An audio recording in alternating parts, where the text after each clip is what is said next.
कहानी भूत या सोने का अंडा देने वाली मुर्गी। एक गांव था मणिपुर। मणिपुर में रहता था एक गरीब मजदूर रामू और उसकी पत्नी गीता और 2 छोटे बच्चे। रामू रोज की मजदूरी से घर का पेट भरता था। एक शाम काम से लौटते हुए, बस भगवान, आज का दिन भी निकाल दिया। क्या पूरी जिंदगी भर ऐसे ही चलता रहेगा? मेरी भी कुछ ख्वाहिशें हैं। मेरे बच्चों को पढ़ना लिखाना है, गीता के लिए सोना खरीदा है, पर मैं तो कर्ज से बाहर ही नहीं आ पा रहा हूँ भगवान। अचानक उसे जंगल के किनारे शोर सुनाई दिया और पीछे से लगता है कोई जानवर मुसीबत में है, मुझे उसे बचाना चाहिए। वह दौड़कर पहुंचा और देखा 4 जंगली कुत्ते एक गरीब सी मुर्गी को घेर कर खड़े थे। अरे यह तो कोई जंगली मुर्गी लगती है। मुझे इस मुर्गी को बचाना होगा, वरना यह कुत्ते इस मुर्गी को मार डालेंगे। फूड फूड, भागो कुत्तों, चलो चलो भागो जल्दी यहाँ से, वरना उठा उठा के पटकूंगा। भागो भागो। कुत्ते भाग गए। मुर्गी कांप रही थी। डरो मत मुर्गी, मैं तुम्हें कुछ नहीं करूंगा, अब तुम सुरक्षित हो। चलो मुर्गी, अब मैं तुम्हें दूसरी जगह छोड़ देता हूँ जहाँ तुम सुरक्षित रह सकते हो। जाओ मुर्गी, अब तुम आजाद हो। जाओ किसी झाड़ी या पत्थर की गुफा में अपना घोंसला बनाओ, मैं अब चाहता हूँ।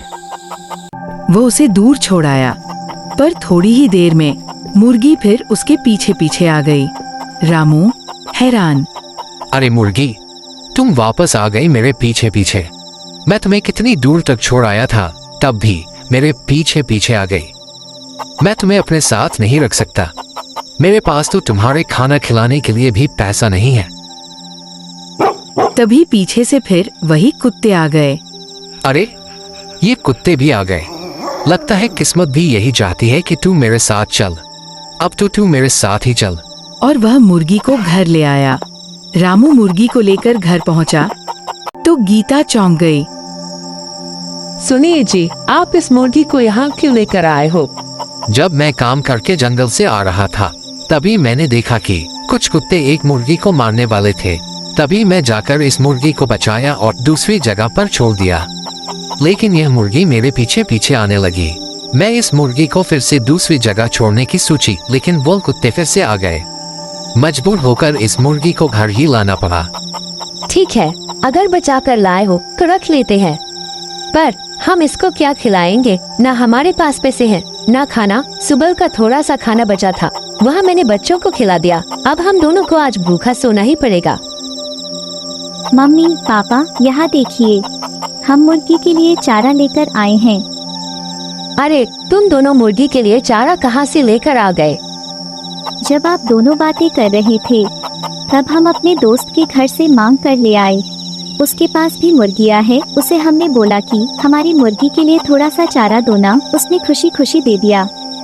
चलो कोई बात नहीं, मुर्गी तो हमारी तरह भूखी नहीं सोएगी। चलो चलो अब सो जाते हैं।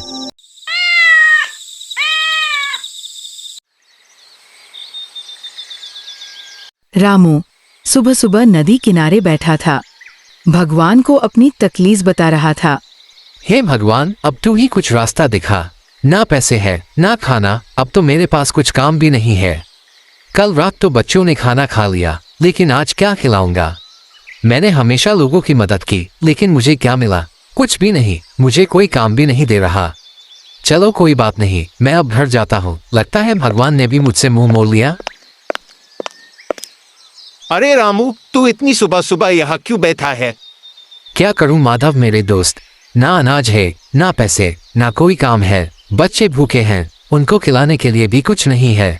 माधव, अगर तेरे पास कुछ काम है तो मुझे रख ले, मैं तेरा सारा काम कर दूंगा। नहीं रामू, मेरे पास अभी जगह ही नहीं है। अभी थोड़े दिन पहले ही मैंने 2 आदमी को रखा है। अभी मेरे पास 10 आदमी हो गए हैं। काम नहीं है तो कोई बात नहीं, कुछ पैसे दे दे ताकि मैं अपने बच्चों को खाना खिला सकूं। मैं तुझे समय आने पर वापस कर दूंगा। रामू मुझे माफ कर, मेरे पास अभी पैसे भी नहीं है। मेरा काम अभी ठीक से नहीं चल रहा है।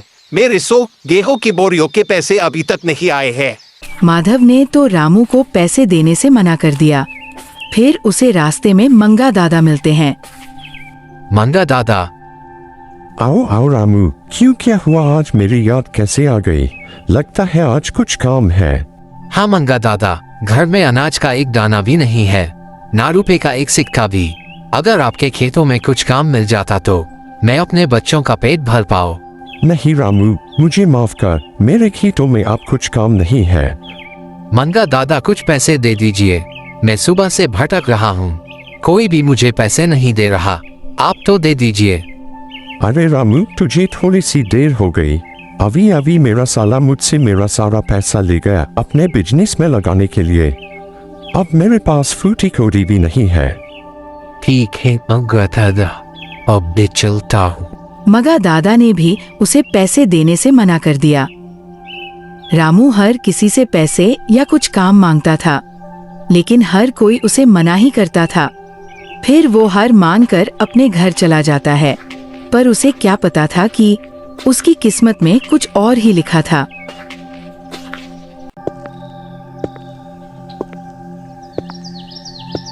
अरे आप इतनी सुबह सुबह किधर गए थे? मैं कब से आपको ढूंढ रही थी। मुझे रात को नींद नहीं आ रही थी, मैं सुबह सुबह नदी किनारे बैठा था। गीता मुझे माफ कर दो, हमें आज भी भूखा सोना पड़ेगा। मैंने बहुत कोशिश की लोगों से पैसे मांगने की, लेकिन ना पैसे मिले ना कुछ काम। अरे वह सब बातें जाने दीजिए, पहले ये देखिए, चलो मेरे साथ। क्यों, क्या हुआ? क्या हुआ गीता, तुम मुझे क्या दिखाना चाहती हो? देखिए जी, इस मुर्गी ने तो सोने का अंडा दिया है। क्या बोल रही हो गीता? क्या ये सच में सोने का अंडा है? क्या तुम मजाक तो नहीं कर रही हो ना?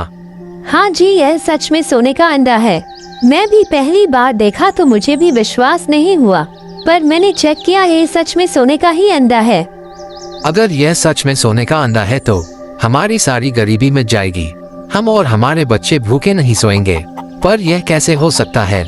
एक मुर्गी सोने का अंडा कैसे दे सकती है? हाँ जी, विश्वास तो मुझे भी नहीं हो रहा है। भला एक मुर्गी सोने का अंडा कैसे दे सकती है? ये सब हमारे कर्म का नतीजा है।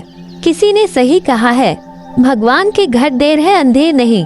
ये सब बातें जाने दीजिए जी, पहले इस सेंट को सोनार के पास ले जाए और बेच दीजिए और उस पैसे से अनाज ले आइए, ताकि हम बच्चों के लिए कुछ रोटी बना पाए। गीता, सिर्फ रोटी नहीं, आज तो इस सोने का अंडा की वजह से दावत होगी। हम सब आज पेट भर के खाएंगे। रामू फिर वह सोने का अंडा लेकर सोनार की दुकान पर जाता है।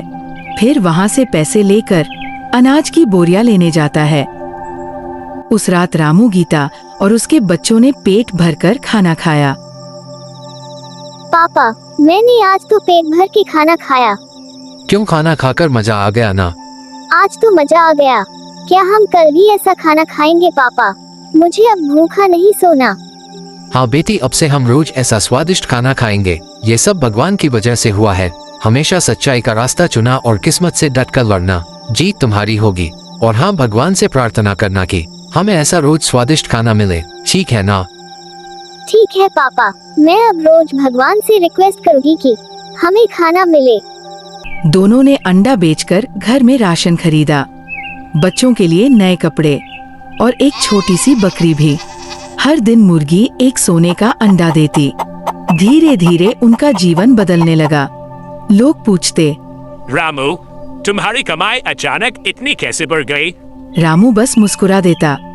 भगवान की कृपा है बस। एक दिन पड़ोस के लालची हरिया को रामू से जलन होने लगी। उसने देखा कि रामू रोज सोनार की दुकान पर जाता था।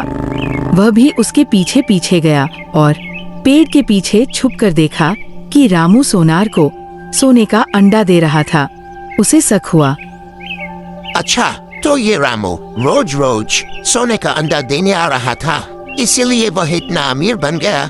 लेकिन ये रामू रोज रोज सोने का अंडा कहाँ से लाता है? आज रात मुझे उसके घर देखना पड़ेगा। हरिया रात को ते छुपते रामू के घर पहुंचता है और रामू के घर की खिड़की में जागता है और देखता है कि रामू के घर में एक मुर्गी है और वह सोने का अंडा दे रही है।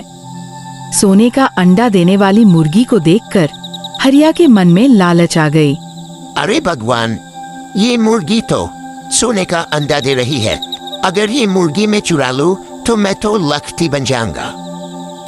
रामू का घर का दरवाजा थोड़ा सा कमजोर था। हरिया दरवाजा खोलकर चुपचाप मुर्गी उठा ली और अपने घर मुर्गी लेकर चला गया। हरिया बहुत खुश हुआ। अरे वाह, आज तो मजा आ गया। सोने का अंडा देने वाली मुर्गी हाथ आ गई। अब तो मैं करोड़पति बन जाऊंगा।